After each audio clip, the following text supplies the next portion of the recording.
So this is Beyond the Wire. It's a brand new World War I first-person shooter game, currently in development and going into early access, with any luck, in the summer of 2020. Now, it was only announced yesterday, but there are several details surrounding the game that have kind of piqued my interest, and they've got me paying attention. And if you're a fan of some of the more tactical shooters out there, I think you should be paying attention as well. The game comes with some good backing in terms of other games made, and of course, being a World War I game, that should make things quite interesting. So in this video, I'm going to give you all the information I can about Beyond the Wire, so you're right up to speed.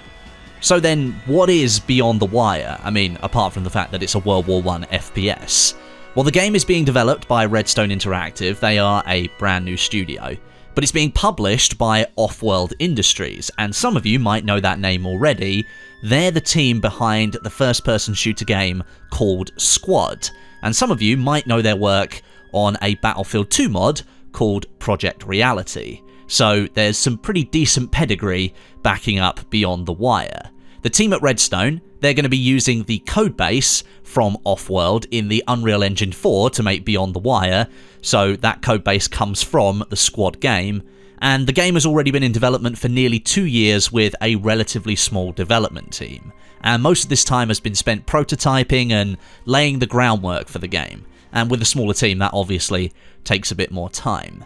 Now, the team at Redstone, they chose to explore World War I because they wanted to show the brutal, visceral side to the war that is not often spoken about. So, gas warfare, muddy trenches, the hand-to-hand combat, those are some of the elements that inspired the team, and they want to immerse players in those scenarios.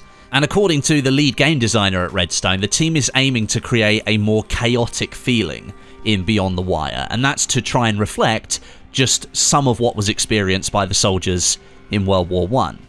Now, with the links being made here towards games like Squad, you can expect Beyond the Wire to be a more tactical, squad-based first-person shooter. Now, obviously, Battlefield 1, made by DICE, that popularised World War I in 2016, but the game was more of an arcade take. It took some creative liberties to try and keep gameplay entertaining and fun. But Beyond the Wire is going to feel quite different to that. It's going to feel more mature as a result, and instead of running around in a super fast-paced environment, you're going to be focusing on capturing strategic positions across famous battlefields and using weapons and equipment to your advantage. The game is going to support 100-player battles, so that's 50v50, and that means that the combat is going to open up into a larger scale format to support that many players, but the action will also get scaled down into tighter environments, so you're going to see things like winding muddy trench systems, and that's where the directional melee combat is going to come into play, and this is kind of one of the highlight features of Beyond the Wire. This melee system is going to allow players to close the gap and engage in something quite different to standard gunplay. And I'm really interested to see where the team goes with this, but right now there isn't a huge amount of detail available, and I suspect that's because the entire system is still in development and the final form of it hasn't been properly decided on. As I mentioned earlier, the game is using Squad's codebase, and that game isn't exactly set up to provide much at the moment when it comes to melee combat, so building out a system like that is going to take time, and then making sure that the system is actually viable as a gameplay option is a whole other issue on its own that needs to be properly implemented. Now, it is worth noting at this time that the team is describing Beyond the Wire as a boots-on-the-ground combat experience, and that might explain why they're trying to build out a melee system to flesh out the ground combat experience. And with that statement, it likely rules out the use of vehicles, at least initially, so some of the very first tanks that the world ever saw and some of those famous biplanes from World War I, it's unlikely that we're going to be able to use any of those. We did see planes added in the trailer, but that could have purely been for creating an atmosphere. Now, in terms of weaponry, one of the most exciting parts of a first-person shooter, the team behind Beyond the Wire is going to try and focus on historical accuracy as much as possible. So as a soldier, you're going to be using bolt-action rifles, pistols, shotguns, and machine guns. And then, of course, we've got that melee combat system that we just spoke about. So you'll have an item equipped that you can use there as well. Now, there's not a list of weapons available at the moment, but if you just look through some of the images that the team has released, then you can see some of them.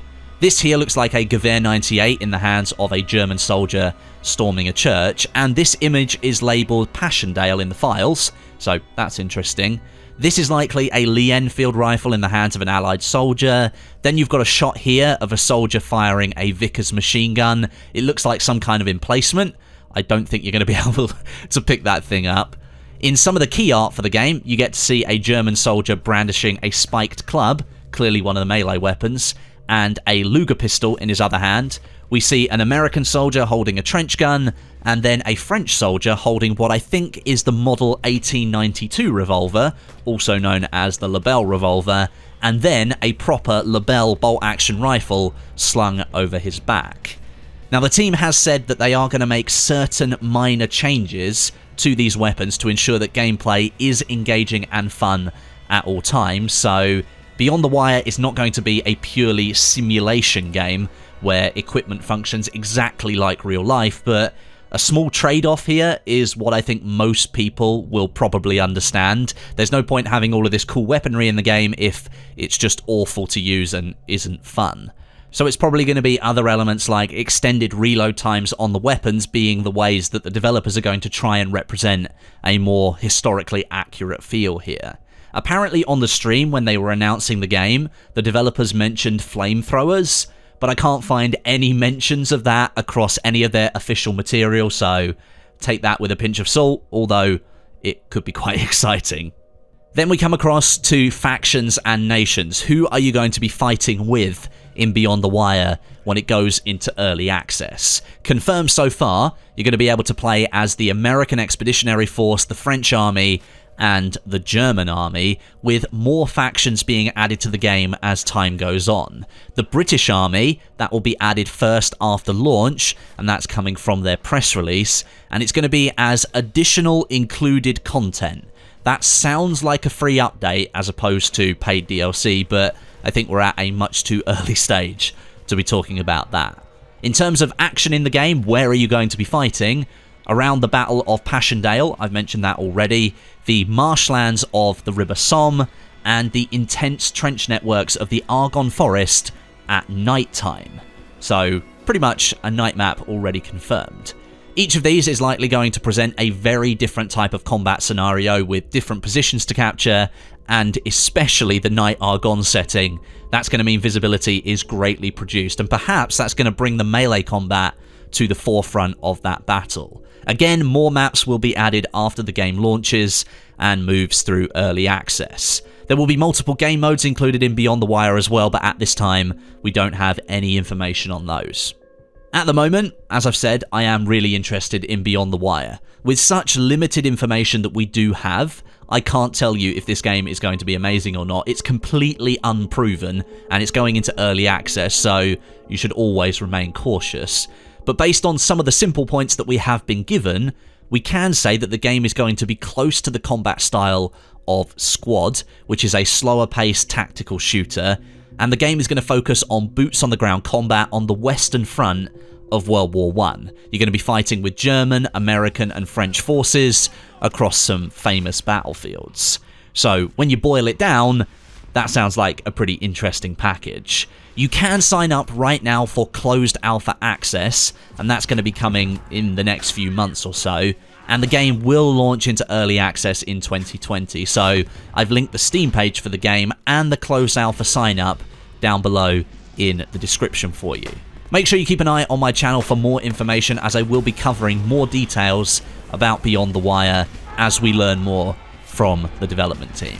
But thanks very much for watching. Leave me a rating and a comment, it is much appreciated, and I'll catch you all in the next one.